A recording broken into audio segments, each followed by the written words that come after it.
Thank you for having me. For me, it's a kind of return. I used to live here at the end of the 20th century when I started writing. It's always a question, are you going to be a 20th century artist or a 21st century artist? And then we'll see. I'd like to start with the universe, to quote Buckminster Fuller. And I'll start actually by telling you a story about standing waves that do not change their shape. I understand there's a physicist in the room, so please refrain from commenting until after. This man here, John Scott Russell, was taking a walk along the Canal of Frith in Scotland in the 19th century when he noticed a barge that displaced a large body of water, and he followed on horseback a wave that did not lose its shape over several kilometers. And this phenomenon in physics is known as a soliton. I will not pronounce it in English because that's the kind of syllables that I don't do so well. And I like the way it sounds in French also. And to me, this is what a soliton, a trap soliton looks like. It's a figure of constancy in a certain sense. And that's what I'm interested in examining here, is a series of patterns that recur throughout my work. And I'm going to try to tell you a bit what I understand at this point in time in the 21st century about what began in the 20th and where I came from and where I fell to earth and how all this becomes material for the writing life and the creative life, I guess. And so I will start by reading you a creation myth, which I'm not sure I believe in, but I'm sure as a creation myth, but I believe in it as literature. And it's entitled Soliton et Gigantum. And sometimes for me it's enough to start with just words and the echo of words and their materiality to have a desire then to unfold this and to follow these waves in a certain sense across a long period of time. So it's enough to have the suggestion of a name. This is enough for me. It's enough of an invitation from the world to try to create something around the echo of these names. And so the term soliton here and gigantum, you might hear also resonance with Rabelais' giants, for example, who settled in Quebec, of course, in the 16th century, because our French is much closer to the original Rabelaisian French than the French is. And you know that it's all about the giants who founded France. My theory is that they actually moved to Quebec. But that's a story for another time. Bon, so Soliton et Gigantum is a brief cosmic drama. It was translated from the French, in this case, by Wana Avisolo-Choayou, who's a former Greenie. I'm using the term because I just heard it. Thank you. And it's dedicated to the memory of all that never happened. It was at once nowhere and never, a bit before the world happened. Soliton and Gigantum turned around one another, solitude to solitude. They had always wondered how they had come there, which of the two had appeared first, and if they would ever manage to leave this place that was no place. They returned and turned over their questions, repeated ad infinitum, without managing to cross the infinitesimal distance separating them, keeping them from an answer. They never found the words that would allow them, in turns of phrase, to close in on a solution. Yet, in their spare time, each of them managed to understand their own name. Soliton, despite the presence of his impossible companion a hair's breadth away from him, owed his name to that which was inhabited by the most complete solitude possible. Before and after everything, no greater solitude would be known. Gigantum, for her part, felt sad for all that would never happen, like their embrace.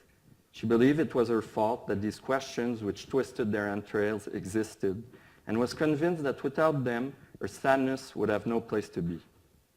Were they right or wrong to think what they thought, right or wrong to be those who they were? Who knows? Language was not yet itself, and they knew not themselves as either man or woman, young or old. At the center of nothing, they were gigantic and minute, and they showed the extent of all that would never be. At the infinitesimal and infinite distance that kept them far apart, that kept them closest to one another, and which they didn't even consider naming, they were two names attached to no thing, turning together, referring ad infinitum one to the other. Finally, always, nowhere, never, at some point, a light flared up between them, putting an end to their tender, impossible cycle. The appearance of stars had broken the giant's orbit. A light sparkled, the first of the dazzling dust, and the fabric of the void spread out like a wave, taking them with it. Soliton and Gigantium were thrust far from one another, tumbling and twirling, attached to the edge of the world. From star to star, the vastness enfolded the void, and new questions replaced the old ones. Out of what did they tumble so?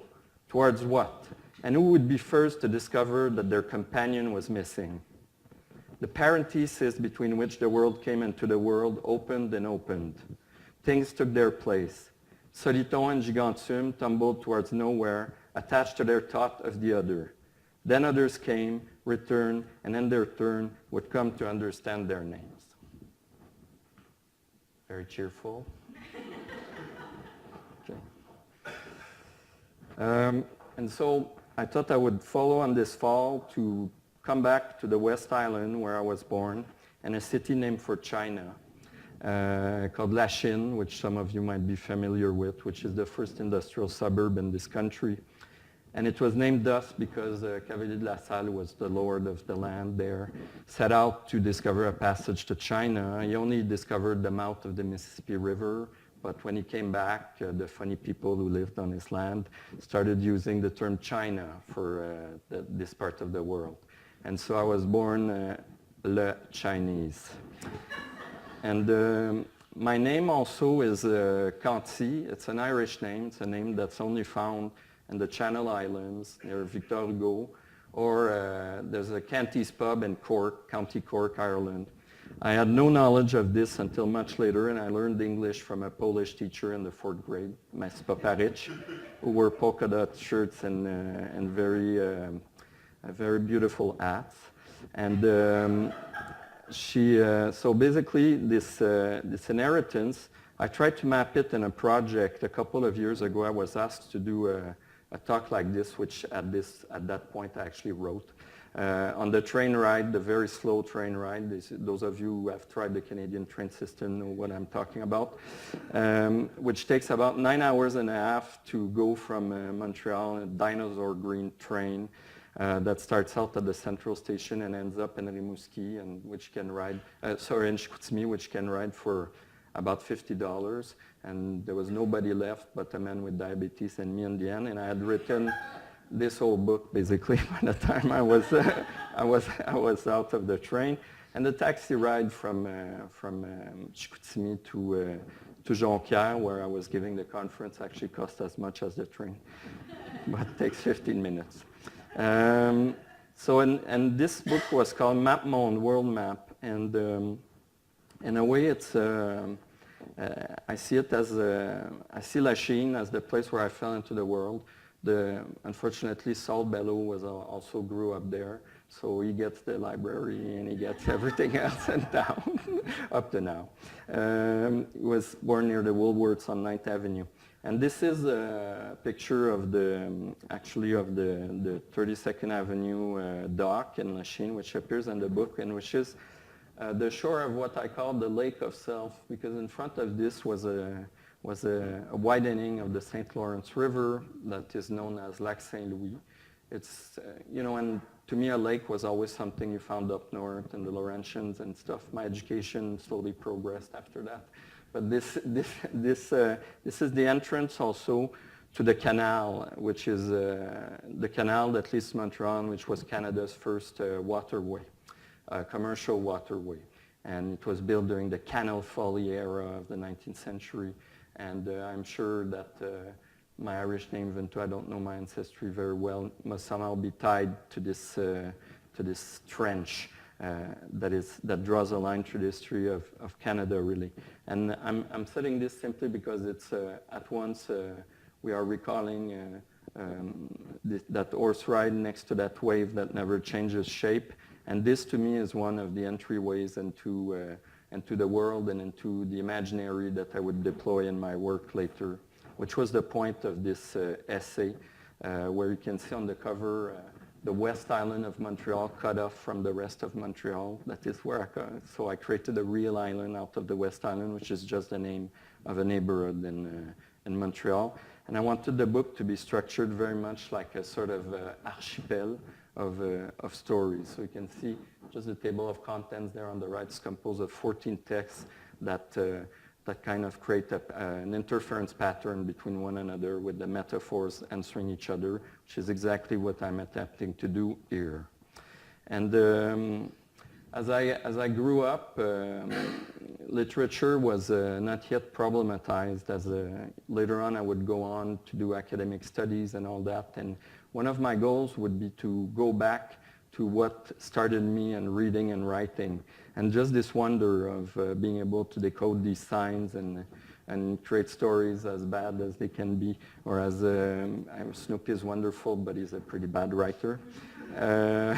But to me, there was a kind of role model and this kind of metamorphic figure also of a dog that can take the shape of any story he wants. And as I imagined the giants I was reading about, I imagined them like melding into the water and flowing into a sort of ocean of stories. And my other idol was this young boy called Philémon, which those of you who are familiar with French bande dessinée or Belgian bande dessinée, francophone bande dessinée, might know about. He's, for several years I dressed exactly like him with black pants and a stripy shirt. And he lives alone with his uncle Félicien, and he learns to travel on the letters of the Atlantic Ocean, which are basically A-T-L-E-N-T-I-C, and those are islands where he meets all kinds of imaginary creatures. And so for me, the powers of these two characters had something to do with the very existence of fiction, which I was very touched by as soon as I discovered that you were able, through language or images, to shape a part of reality and make something a part of reality which is there and not quite there at the same time. And this entanglement and a sense of the real and the unreal, or the half-real, which is still real because we can conceive of nothing outside of what seems real to us. It's something that would come back, that comes back all the time in my work, in which I summarize by the formula, fiction is also a part of reality. And so this ties in also to this year's theme and the sense of truth and the idea of stretching the wave of truth, so it includes also the frequencies of fiction. And this is Jacques Ferron, one of the greatest Canadian writers, who was the founder of the Rhinocéros Absurdist Party in Quebec, was also a doctor who took care a lot of women who were considered to be socially inept, and he was basically a psychiatrist that worked with these women condemned by society quite often. And Jacques Ferron has this novel called The Juniper Tree in English, La Mélanchie in French, where a father tells his daughter that the Sea of Tranquility is in his backyard. And she ventures out, and meets this strange figure in the forest who stands in a clearing with a stopwatch, and who is something like a cross between Northrop Frye and Lewis Carroll. And he was great friends with Northrop Frye, or resident Roland Barthes in Canada. And anyhow, all these figures in this book, what I tried to do is to understand how these images resonated with me, and to be fidèle, so to be truthful to the way that the first things that touched me about fiction and language kept resonating within me. And this is something that I tried to be faithful to also, not to necessarily to a canon, to the canon might call to be investigated, but to see what brought me from this childhood of literature into practicing this craft and trying to broadcast it and widen its temporal bandwidth, as Thomas Pynchon would say, as much as possible. So what brought me also to this belief in literature And I can tell you that as soon as I learned to write, and as soon as I learned what a writer was, this is what I wanted to be. I always wanted to be something else at the same time, usually starting with the letter A, and I did a project about this, brought to you by the letter A, which was, I wanted to be an author, yes, but I wanted to be an astronaut, an architect, and an archaeologist, of course, because I'm born in the 70s, and this is what happens when you see Indiana Jones when you're 6 years old. So, in a way, I now understand, here I say understand, it's for style, I now understand better how I pledge allegiance as early as in my childhood to certain images. So I'm going to read you something which I says the landing point from this first text. And the first text dates from 2010. This I wrote, I think, in 2012. And in this case, it's my own English. Not that the other one wasn't my text, but it's done by Juana with her poetic touch. And so this is my own, in my own translation or rewriting. It's called The Rainy Map of the World. It's the first of these little island texts that is in the book. And there's a little maxim underneath it. Some images, one's glimpse, will never leave us again. When the summer rains burst, glossing the streets with black patina, and the cloud's somber billow would dissipate in a rumble over their lustrous expanse, clearing the way for the sun's royal return, I would race back outside to play, to watch over the asphalt's discoloration from shiny black to dry gray, and the apparition of that unknown, always uncanny chain of islands, staining the cadastral plan of my native suburb, and outlining along its numbered meridian avenues and its loftily named parallels, Broadway, Victoria, Notre Dame, the rainy contours of another world. No matter how swiftly I strode, like some legendary giant, across these transitory continents, I knew that I would not have the strength or the time to discover and christen all the islands of the afternoon. I now understand how I pledge allegiance as early as in my childhood to certain images. I did not know then that they would never leave me, but I admit to not knowing in these muddled times if these vows are more mine or theirs. This text followed by a second text called 1,000 times 1,000 words, which is followed by the maxim, 1,000 is an image of the numerous. The images that presented themselves to my imagination once upon those ancient summers seem inexhaustible to me. I saw, or rather I sensed, this momentary world map extending far beyond my reach, well beyond the borders of the suburbs, to the base of the city's skyscrapers, along the escape routes of the highways that linked us past Laval or Montreal to the world at large. The street grid extended to infinity along all these axes, embracing the lines of an imaginary axonometry linking us to the entire universe.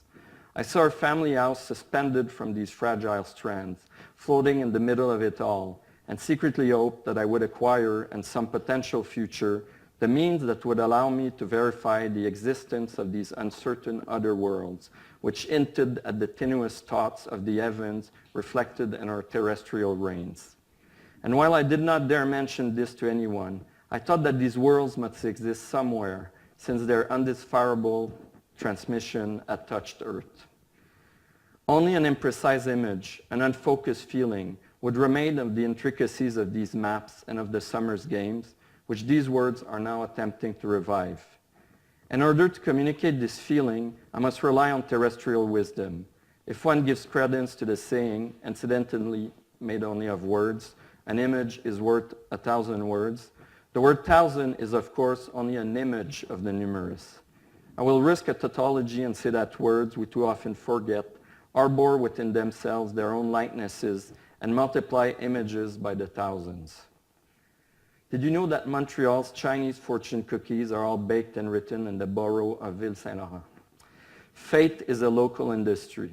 Like many a Far Eastern profundity, a chinoiserie, we attribute this ancient Oriental saying, which we have made our own, to Confucius. Chuang Kuo's uncountable multitudes invite the greatest latitude. I was born in La Chine, literally the China, Quebec, far from Cathay, but nevertheless La Chinois. The fortunes of a name allow me to revisit the commonplace attributed to Confucius and to declare that words, since their substance is bound to that of our memories and imaginations, partake of the alchemy of time itself, and contain 1,000 innumerable images that are no longer just that.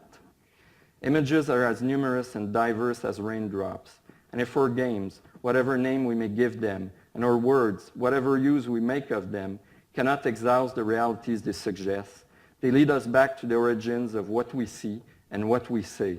So let us say it, images like ourselves were born somewhere, and their mystery is equal to that of our being. So just 2 weeks ago, I published a new book called La Société des Grands Fonds, which in English would be called The Society of Deeps. This is according to another one of your former residents, Erin Murray, who just finished reading it and said, it's really fun. And there's a squid on the cover, and which was drawn by Stéphane Poirier. It's a reading squid, or it has a very conflicted relationship with books. And it's a book in which I attempted to map the relationship between books, time, and water. So what I tried to do is to go in the world. I didn't try, actually. Okay, I'll go back a little bit. I'll go back to this metaphor here, which I'm taking from actually Indian literature and from Salman Rushdie. Salman Rushdie, I haven't taken it from a very old book called The Tales from the Streams of the Ocean of Stories, if I'm not mistaken. And he has a book which he wrote during his forced captivity called Arun and the Sea of Stories, which is about a failing writer that has to travel to the moon, the Sea of Tranquility in Jacques Ferland's backyard, in order to unplug the faucet that leaks stories into this world. And of course, the Sea of Tranquility is the perfect sea for stories because it just bears the name of a sea, and it's really a sea that is just covered by an image of a sea.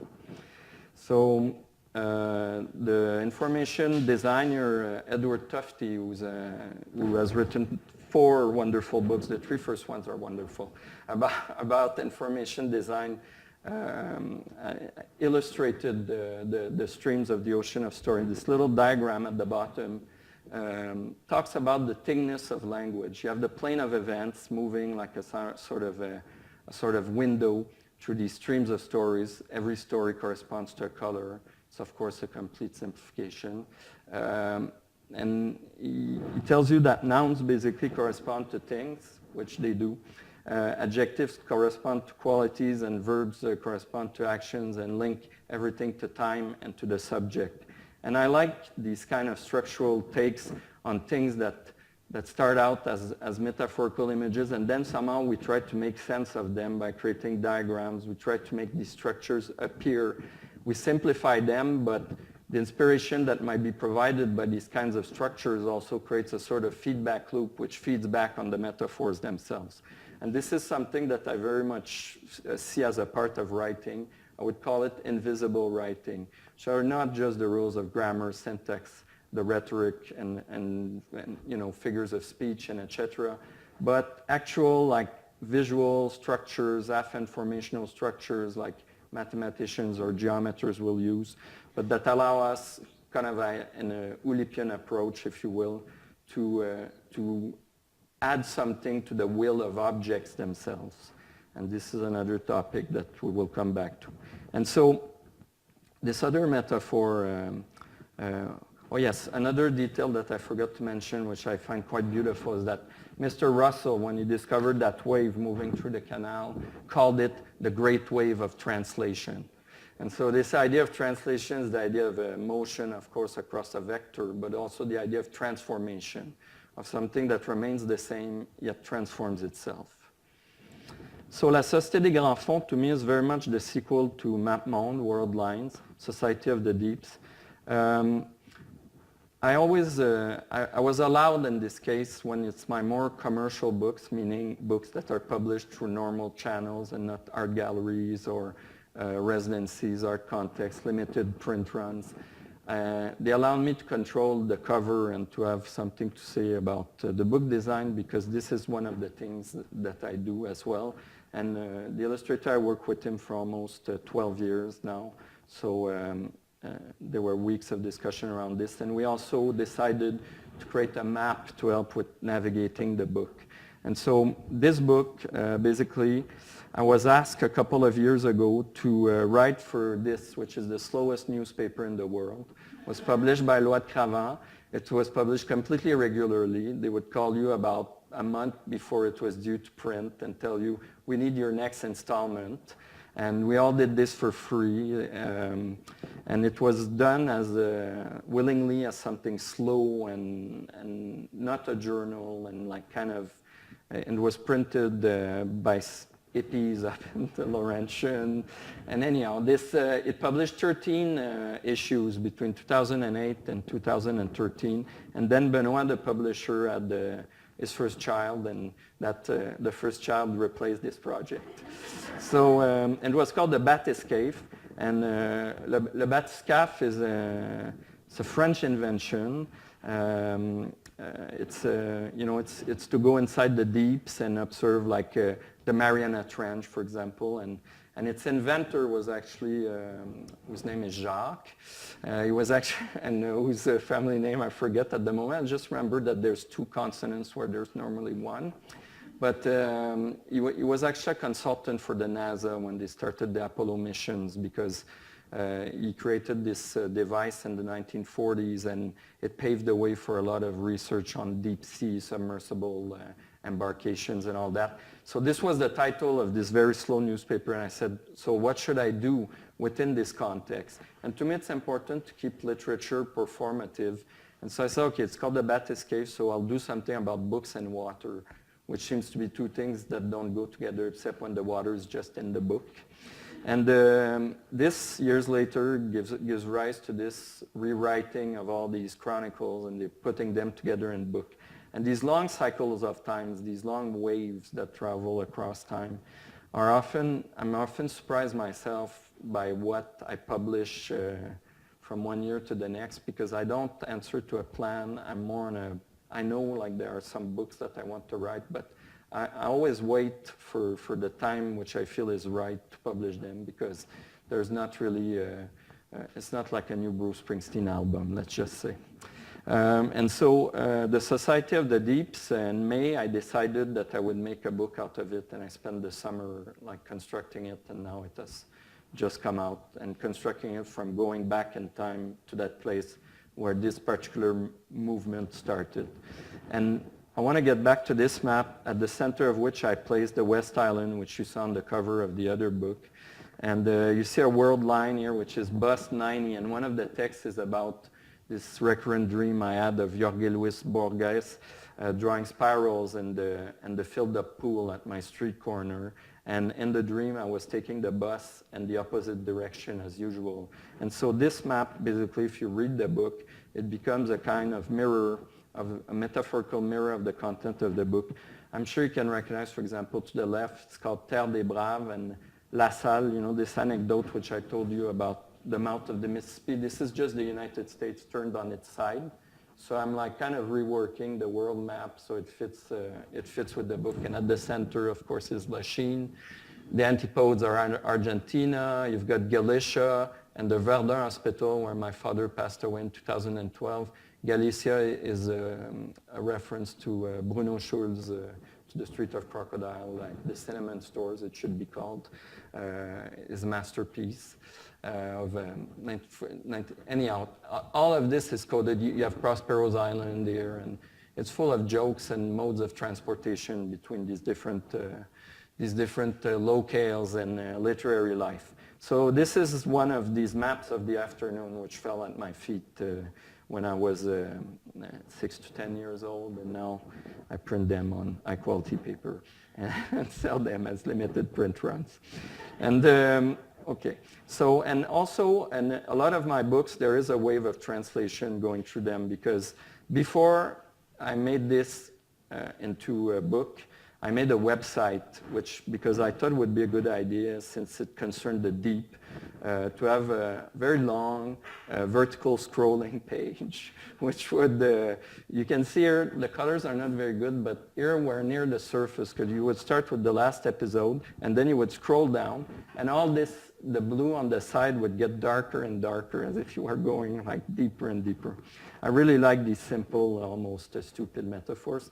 And also I asked Stéphane to create, Stéphane Poirier, the same illustrator who cut Montreal in half, to create a sort of frontispiece, a front image that resumes, that summarizes or evokes whatever is contained in each episode. And this, I find the web to be a very good place to sketch a book before actually publishing it. Because of its malleable nature, you can actually test things out there, even test graphic design, start doing illustrations. All these illustrations are in the final book also. So this is one of them. It's about one of the greatest modes of readerly transportation. Which is exactly what I did before this talk, actually. It's take 1 hour bath, and you run the water, and it's perfect for practicing reading as well. And there's one thing that happens a lot also with these projects is that somehow there's these accidents in time that occur, which I read as signs. I don't read them as signs of destiny, I just read them as signs. In the sense that I like it when two things come together, and I won't make like a case for the existence of God or destiny or anything like that. Not here, but maybe later after a few drinks. But when I published this website, let's call it like that, let's call it publishing, I decided what I needed to send to my vast audience was a telegram.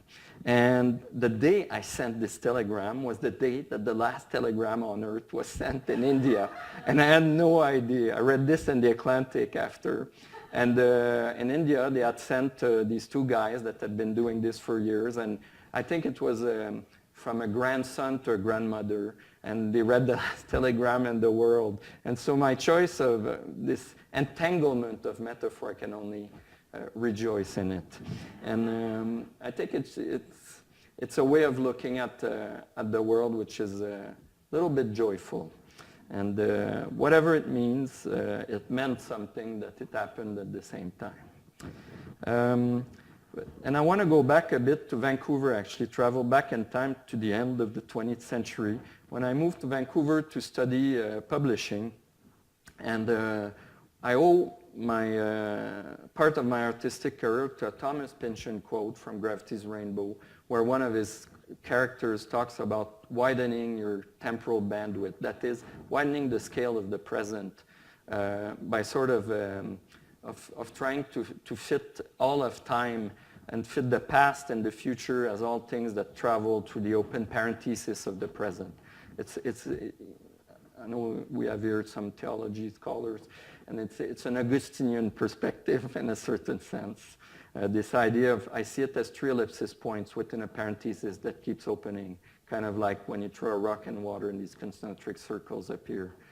And so the first work I did as a director was actually an adaptation for the web of an Alan Lightman novel. It's not really a novel. They just put that on the cover to sell more books.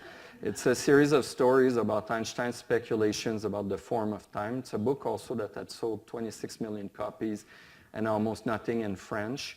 And I'd written an essay during my master's studies about it, which I transformed into a treatment for Telefilm Canada, who funds this kind of venture, for an interactive adaptation where the form of interaction would be shaped around the form of time that's described in every story. And so with this project, I was 26 years old, like Einstein in 1905 when he came up with all his miracle papers.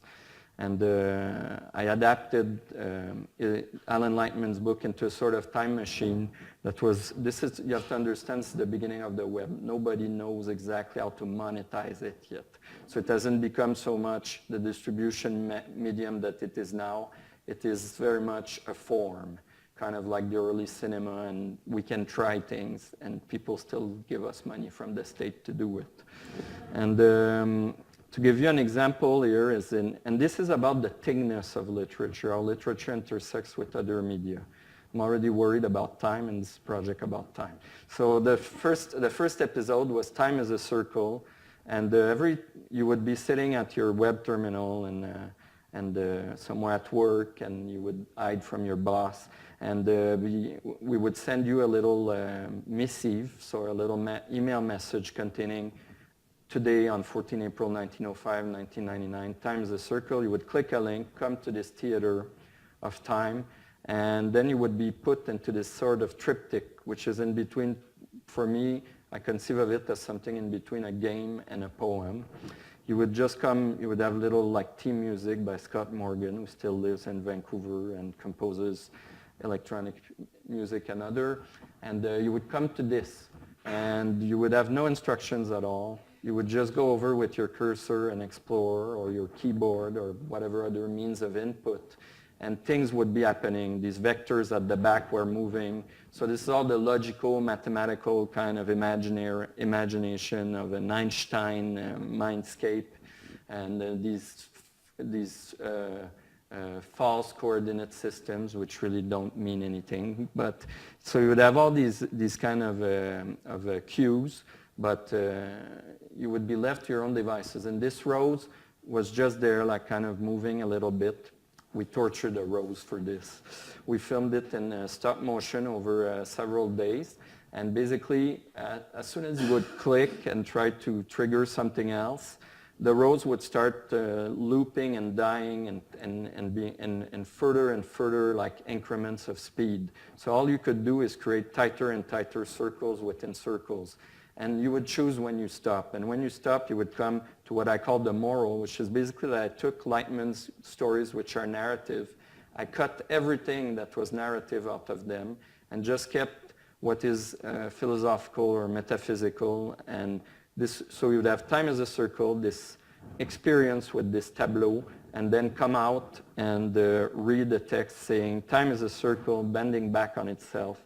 The world repeats itself precisely, endlessly.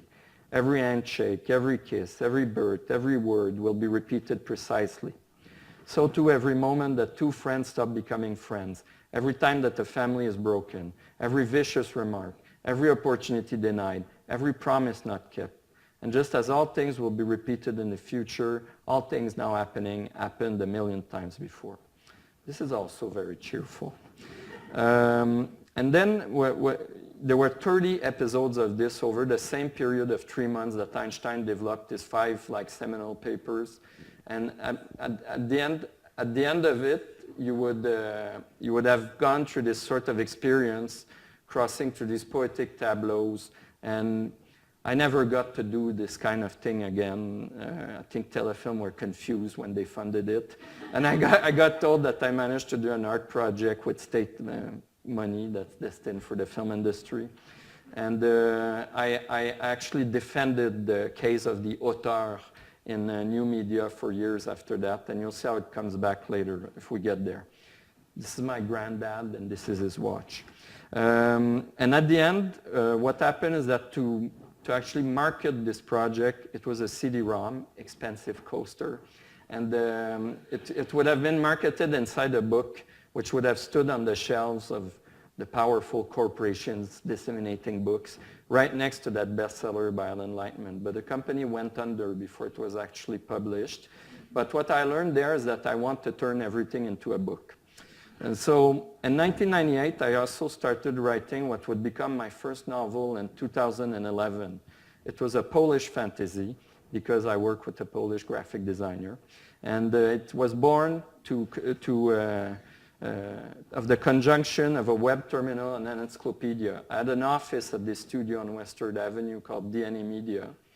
And I had a little rolling chair, and in the corridor was an Encyclopedia Britannica, and my computer was connected to the web all the time, which was a first in 1998, of course. And so with these two resources, I got asked by our Polish graphic designer that he needed to balance a visual composition with 3 buttons for the home site of the company. And all we had was projects in development, the team, and then I said, what's the third? And I said, let's make something up. Let's make a project to show what we can do. And I asked him to photograph basically different objects lying around his house. And I said, with these 2 resources at hand, this encyclopedia and this virtual encyclopedia that is the web, let's call it that, I'll come up with something. And I'd heard about a court case in the 19th century, which I could never track down after, so I suspect I made it up. It's between Wigram and Stepniak. It was an intellectual property case. And I thought, these are great names, like Soliton and Gigantium. So let's make people out of them. And so this is Gregory's father, who acts in many things in Poland. And it was very useful because since he's a theater actor, we have all these pictures of him in costumes. So he became kind of the face of Wigram. And Wigram's a collector of everyday objects. And objects that might seem like completely insignificant, and that kind of are. And he tells like these kind of Munchausen-like aggrandizing tales about all of these objects. And this is an example. On the website, you would find this very ordinary ginger Norwegian cookie. And it would tell you that it was the inspiration for the life and times of Santa Claus by Lyman Frank Baum, who's also the author of The Wizard of Oz. You had a bug that inspired Kafka, etc. So there I had a motor principle to create a world of fiction around these two figures, Wigram and the only scholar interested in his work, whose name is Stepniak. This project was kind of a revenge against academia. And there was a guest book in which people started to tell me that they had objects from the collection. And people started making fictions of their own until the server died and everything was lost. So I think I'd set in motion something like an engine for perpetual fictional motion. Years later, it became un roman, right? The novel is one of the most accommodating forms of Western culture. And it just means, in my opinion, things written in Romance languages. And in France, of course, and in French, we have this notion of the text. So we can do whatever we want. And this novel basically starts with a regular novelistic chapter. It's published here, and it's translated by Wana, once again, and published by Talon Books here in Vancouver. But this was the cover in French, and you can notice there's something missing from the spine, which is the name of the author. And I actually got to direct this book. That is, I got to put it together with a team of graphic designers from Studio Feed. Every choice and the graphic design was mine. And this was my condition for publishing a novel. And so the actual composition, there's always this running margin, like you find in tons of reference works. There's translations in 14 languages because I went to the Banff Translators residency, and then I roped in everyone to do translations for me of languages I didn't know. The text is composed in Minion, which is the perennial penguin font, which allows for typesetting in enough language, all the languages where penguin is. And the other font is called Wigram. And it was baptized for the novel. The graphic designer asked me if they could use it, and I said yes. And this is the transformation through the great wave of transformation of the novel in English. My name is there, the name of the translators, and we inverted the blue that is on the second page and put it on the cover. So when you put the books side by side, there's a blue book and a black book. One is English, one is French. And the book is organized alphabetically. It's basically, it has a bunch of chapters and the chapters where I'm a character. I won't explain the whole thing, but there's a bunch of threads of stories weaving through it, and you have to reconstruct, in a way, your own structure for navigating the book. There's a scholarly index as well, all written in the original languages. So if it's ancient Greek, it's an ancient Greek, but in alphabetical order. And the book, so in English and French, it doesn't read in the same order, but it's all classified between A and W. And this is the invisible structures I was talking about earlier. W is the letter where Wigram disappears. It disappears at the end of the first chapter. It's also a clin d'oeil to Georges Perec. W's are the memory of childhood, which is two narratives that intertwine and bifurcate between fiction and reality. And so this is, to me, and there's a description of 100 objects in the book, and it ends at W. And after that, the 101st object is the book you have within your hands, which is this perpetual fictional motion engine. And I I think literature can also be a collective endeavor, because this work with the graphic designers, to me, it's really part of the book, the work with the publishers as well. And the artist Estela Lopez Solis drew all of Vigram's objects, and then she made a series of exhibitions, and the typeface is actually sold by Bureau des Affaires Typographiques. You can buy it for a lot of money. I saw it in the New Yorker a couple of weeks ago in an advertisement, and I'm starting to see it pop up everywhere. So this font is starting to be a part of reality as well. There's a theater using it, the design school uses it in Montreal. And now, actually, the designers have wrote me in to write a text characterizing every typeface that they I just wrote one 2 days ago, the typeface called Hochelaga, and so I get to make up these stories that are really like, it's like the rapport is inverted, you know. Now I'm making these typefaces into characters, whereas Vigram became a typeface. And you can recognize Vigram. Vigram's a grotesque, but the W and the G are really what makes it. The G, look at that G. That's, if you see it, that's Vigram. That's where he's hiding. Okay, and so I started calling this kind of work paper interfaces, because I had all this new media career behind me. New media is so old school. So I thought like the medium of the future is the book. And I started like making books like we're not allowed to make them anymore, because we just see them like they're these invisible like containers. No, I don't care about the covers. I don't care. I only care about what's in it. And this, and I kind of invented it. I'm not a graphic designer, but I work as a director with the graphic designers, and I work as a director. I've done it in film, for short films, and I've done it for all kinds of things. So to me, it's just an extension of the writer's practice, and I called it mise en livre, just like you have mise en scène, right? That always sounds good in French. So for stage directing, and mise en livre would be the book equivalent of mise en scène. It's actually a term that's used sometimes for medieval manuscripts. I saw it a couple of ways, and it's the title of my next book. So I don't know if it's the next, but one of those that I'm working on. So I did a series before I did Vigram, and which is what led me to shape the novel like that. I said, what would it be like if to write a book for a book to have no author, basically, and for a book to narrate itself, to be half conscious of the contents that course through it. And I did a series with the guys from Feed called The Table of Contents, La Table des Matières.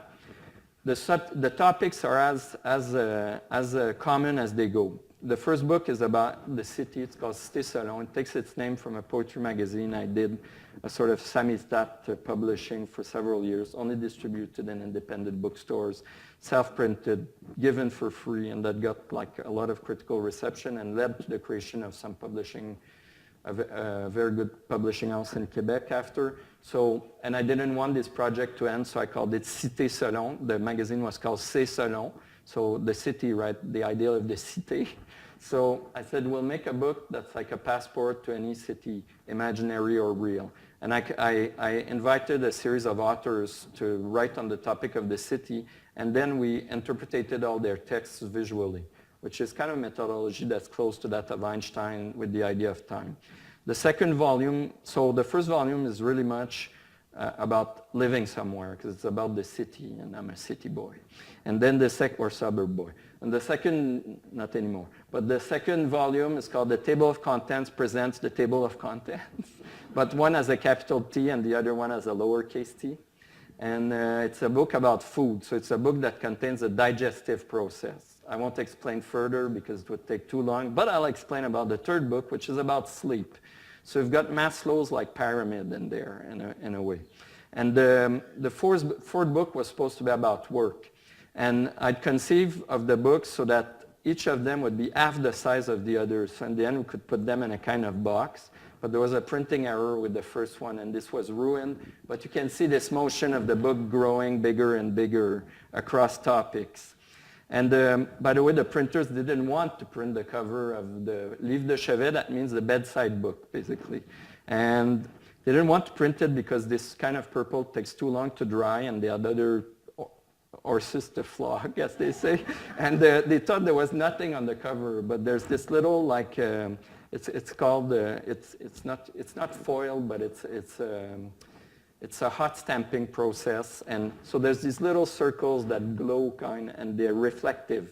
And when the guys operating the printing presses like put it to dry during their break, the light hit it and they saw like the light reflected, and then they were like, now we understand. and then the printer said it was the most beautiful book he'd ever printed. And all these books won the grand prize in book design in Quebec for the designers, and I was glad. And this is the fourth one, which is the website, which has different text and reinterprets the shape of all these books. So you can see always this back and forth between the web space as publishing space and an echoing space with the space of the book. So I'm colonizing the web with book ideas. It's a very tiny island in the middle of all that. So the bedside book, this is the drawing I provided to the designers to start with. I invited at the beginning 16 authors. I said, we'll do the daylight hours, you know. So, and then I invited 24 because the project dragged on. And I said, let's take the structural metaphors that are the simplest to talk about sleep. And so they said, yeah, there's night and day. What are we going to do about that? Like, which one follows the other? One contains the other. And so if you look at the book from the spine, and I don't have a good picture here, but all the ends of it are like dark and the middle is light. And it's printed on yellow paper, and there's one ink, which is the violet ink. And basically it changes color as you progress through it. And the text box also dilates, like your pupil dilates but actually the scaffolding of it is the same. But if you look at the way the text is framed, when you come to the middle of the book, where there's a poem by Charles Simic and a pornographic supplement, which is there in the little dark like notebook, which my mother really didn't like, and which you have to cut through to access it, you know, sort of like these porn sites. Anyhow, and so basically the light like becomes even in the middle, and then the cycle starts again. And it's about the size of a Japanese pillow. And there's also two artists in it. There's an illustrator that imitated different figures from paintings by Rubens, but he changed them into these dream creatures. And there's a collage artist who was inspired by Perrault's fairy tale and did all these collages, and the boy and girl meet in the middle of the book. So that's some of the metaphors. And also I said, what will house this book? And I discovered that I like to apply a documentary method for poetic or fictional outcomes.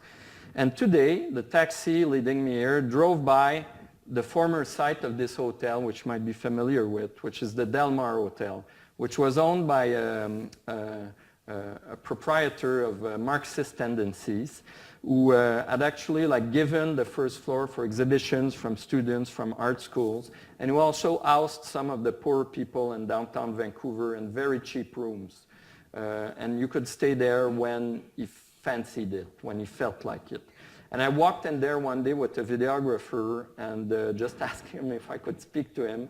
And I wound up making a film, an experimental film out of it.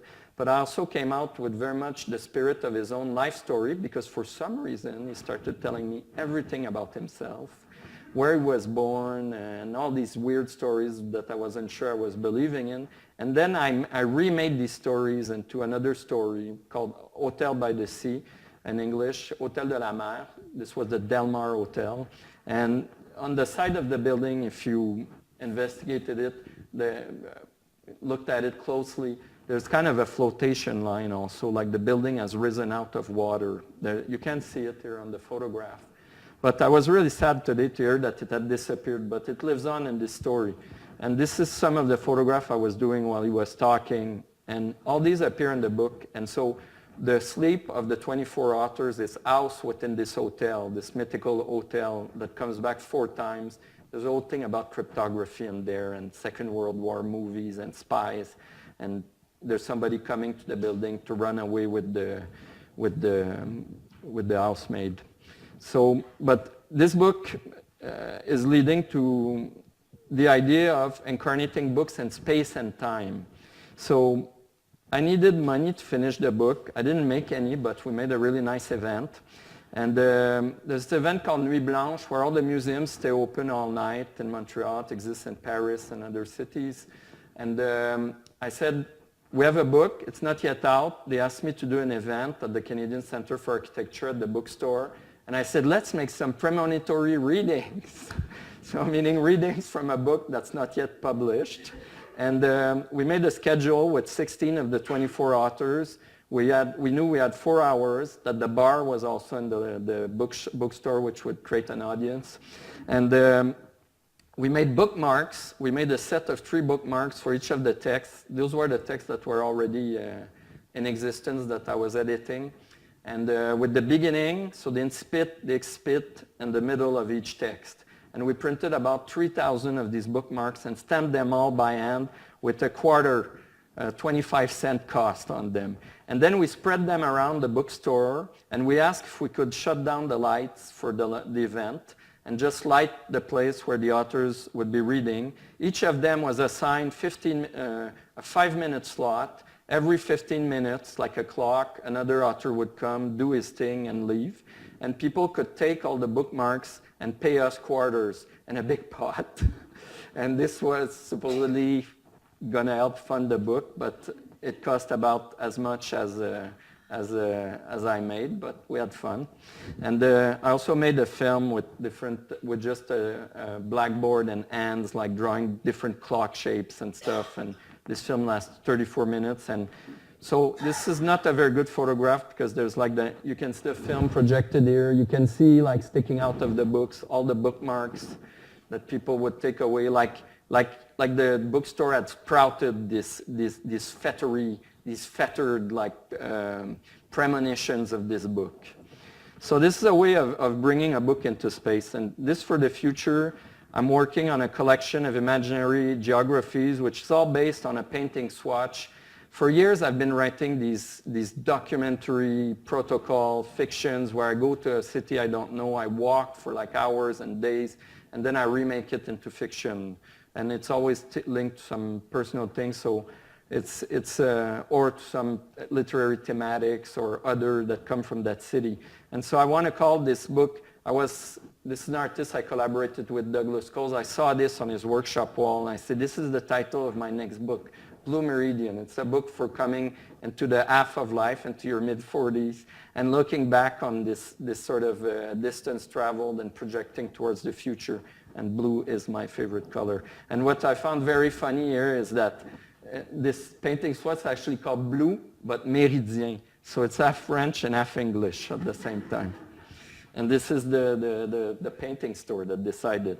And so, and this idea of space, I bring it even further because my interest in all these forms and all the materiality that welcomes literature. Am I right to think it's 6 o'clock? Yeah, okay. So I'll show you this project quickly. It's a collaboration with an automata maker from Berlin. I was asked to write an essay about this work, which was kind of an automaton garden presented at Oboro. The curator said, this will interest you. Actually, the artist's name is Kirsten Ergenzinger, which almost means electric singer. And Tom Lapley is her husband, and he builds precision instruments for Siemens in Germany. So he builds instruments such as seismometers and different things to read like the fine motion of the elements. And they repurpose them within the gallery space to create kind of motion sensors and all that. And so you're left walking within these structures, and they react to you kind of like Sargasso would react to you. And I was very impressed by the way you lost the feeling of agency when confronted with these things. You could feel they were half-conscious, kind of the way I consider fictional characters, or even objects that welcome fictions within themselves. And so she asked me after I wrote this essay and liked it so much if I would collaborate with her. She started integrating parts of one of my books, which is a travelogue, into an installation. She said, I have this new commission from quantum physicists. It's called the New Clock Collective, and they're building satellites which will have the precision of those the military already have, but a positioning system which can pinpoint like locations within a meter's distance instead of 6 meters, which is about what Google Maps does. And so they've elected one material as the thing to dictate the rhythm of these clocks, and it's thorium. And so I was flown into Germany and by the Quantum Physics Institute, and I met the main researcher, like the administrator of the experiment, kept saying, I'm not very good at making experiments, I'm just good at running them. And he was dressed almost like a marketing person, super, like a pink shirt, and he kept saying every time I asked a question, he said, it's not exactly like that. I said, well, that's my job, to make things that are not exactly like that, which are known as metaphors. And he said wonderfully metaphorical and poetic things. For example, that thorium, this is given by what's the radiation lab in the US, like the Bureau for Atomic Energy. They have a civilian a branch. They give it to their allies. I don't know if they have allies anymore, but they gave it to the Austrians. And he said that sometimes he goes to see his partners, like in Japan, and he just puts it in his pocket because it's stabilized in a little crystal in a box, and he can just slip it in his pocket. The radioactivity is so low that it goes through customs. And it's basically an object you cannot see except through an instrumentalization. And so I thought this was pretty poetic myself. So we met in Mite. I made another incomprehensible drawing. And I was shown these machines, basically, which are ATM machines released from their capitalistic function. And they're basically removed from the box that contains them, the little Japanese heat printers, and they travel across bands of paper that are suspended in space. And I was asked to write basically their thoughts. And there's 7 of them, and they print a matrix that's inscribed within their memory. And this matrix will select statements from those I wrote, and it will either print a line, print nothing, or print a statement. And however long the exhibition runs, if it runs for 49 days, it will do its task over that period of time. So they're very slow machines, contrarily to the tap ATMs now that they have to react to in real time. There's also a function of entropy and decay, to the way the ink will decay on these papers. And we presented it in Basel. I'll skip this part, but I can show you a bit the things that they say. They say 1, 2, 3, 4, 5, 6, 7. None, 2, 3, 4, 5, 6, 7 as 1. There's 7 of them. Are 7 heads better than 1? Thought slowly pulls into place. Who will be the first to sink into a lake of his own? Or song is noise is heat, or lot is lost in time. And all the writing for this is also based on the ontology of these machines. So I sat down with Tom and Kirsten, and we read the technical writer for these machines together and interpreted like the dimensions of their ontology. So the way they react to heat, the way how long they can run, they go back and forth, they come to this punch hole at the end of the piece of paper, and then they come back, lake of his own. So all of this becomes a sort of cloud of thought that inhabits this apparatus. This is what it looks like in real life with some fancy. There's a ghost. No. Okay. And this is, they're a little bit like, they've been, upgraded in a way. And they make this super soothing noise. Everybody should have one at home. They fit in a Tupperware, and they just go like, it's like a little like run of water, like kind of, it's super soothing. It's the contrary of beep, beep, beep, beep, pinging at the Walmart. And to me, it allows me to delve deeper into the texture of time. And this is Nabokov, but I won't explain.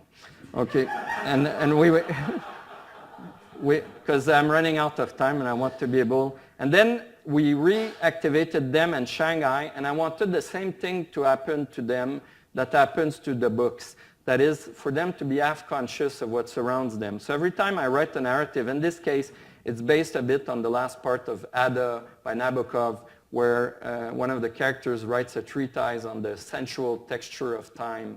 And it's based also on St. Augustine's rock star memoir, right, The Confessions. And in this case, there's kind of a scene of lovers walking in a mountain as part of they're looking for something, maybe a lost dog, a lost child, something like that, and they're looking for a lost moment at the same time. And so the machines printed this over 49 days. And I just saw little parts of it being printed. We invented, because I always extend also the conception of these things into a dramaturgy. And we invented a new character who's a super rational dude. His name is the arbiter. And the arbiter, what he does is that he sort of explores the limits of the system. So all it does is that he'll count how many times he goes from one end to the next. And of course, these things are suspended. So this works on the device, which is it can never be pure, its measurement. Its measurement is always off.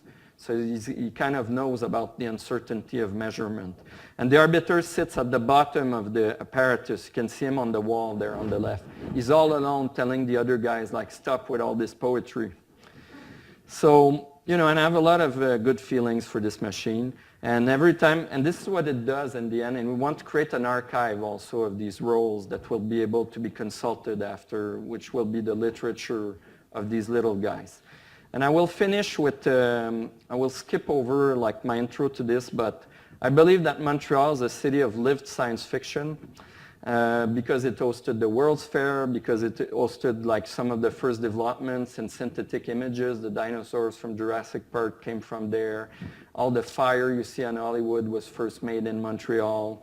A lot of people got rich over selling software to American companies, motion picture companies.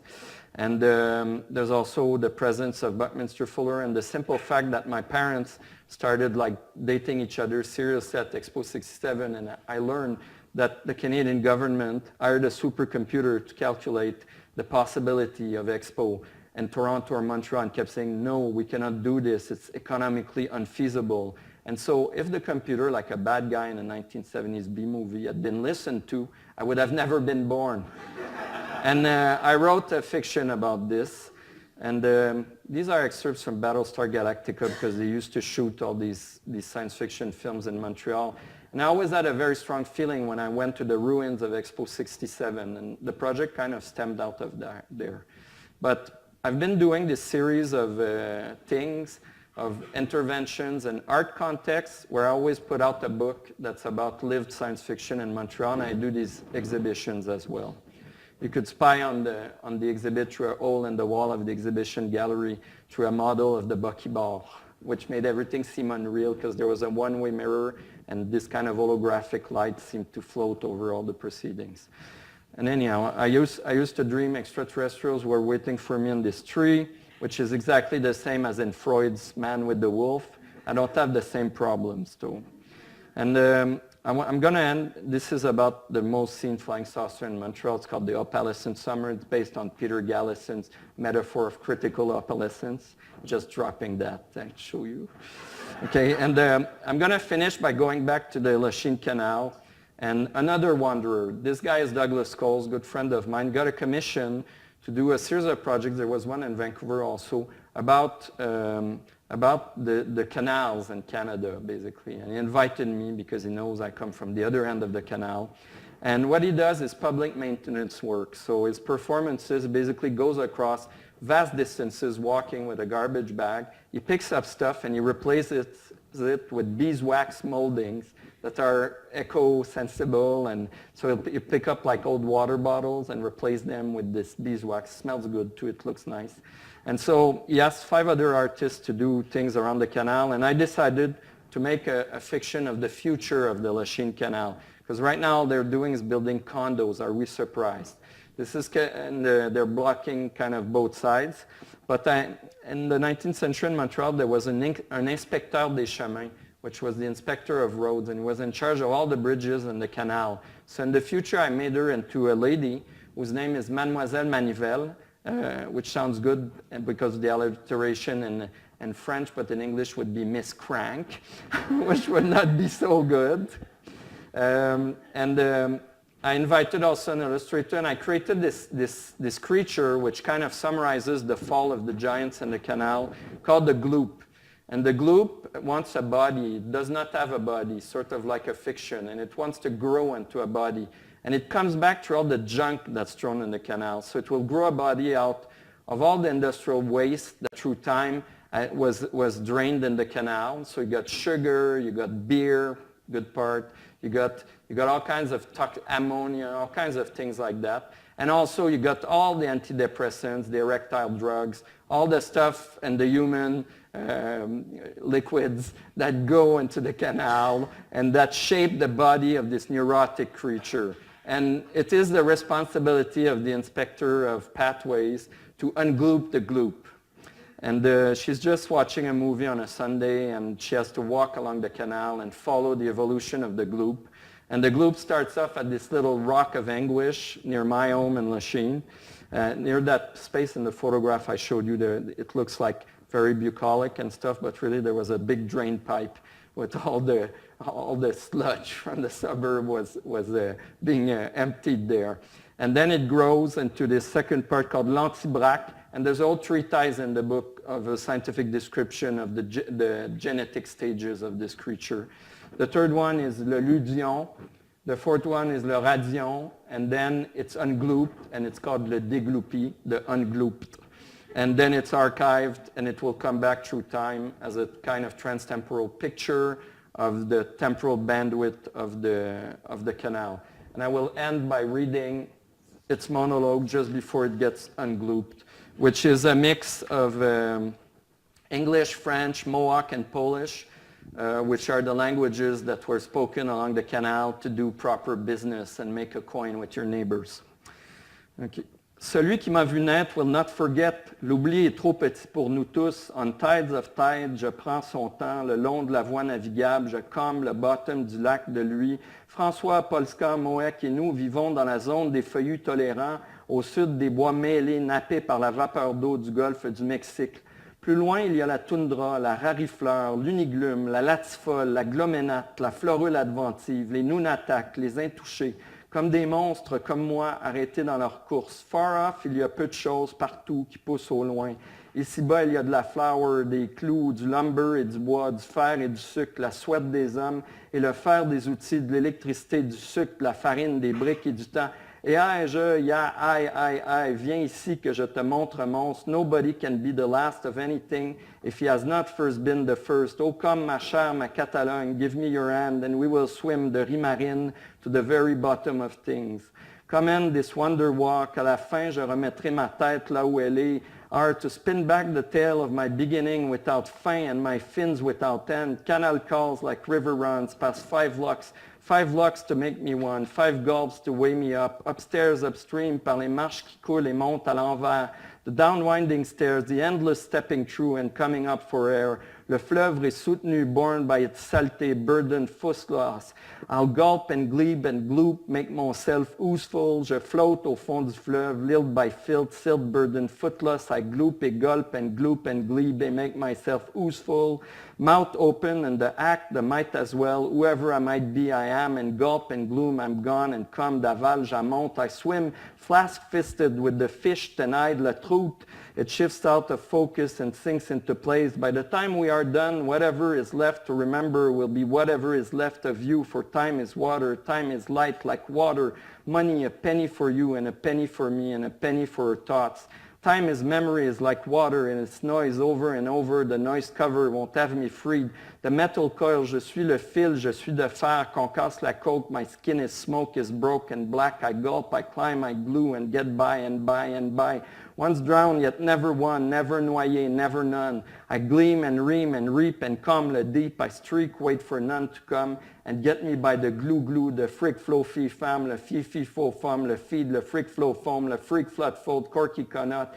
Herlandais that balances mes deux bouts. L'eau is du temps en marche au fond du flot, à tourne-temps.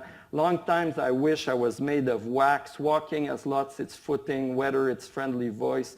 J'ai juré fidélité à celui qui me rêve et continue à avancer. Oh, all I wanted of us was to be lavé de miasme. And there you go.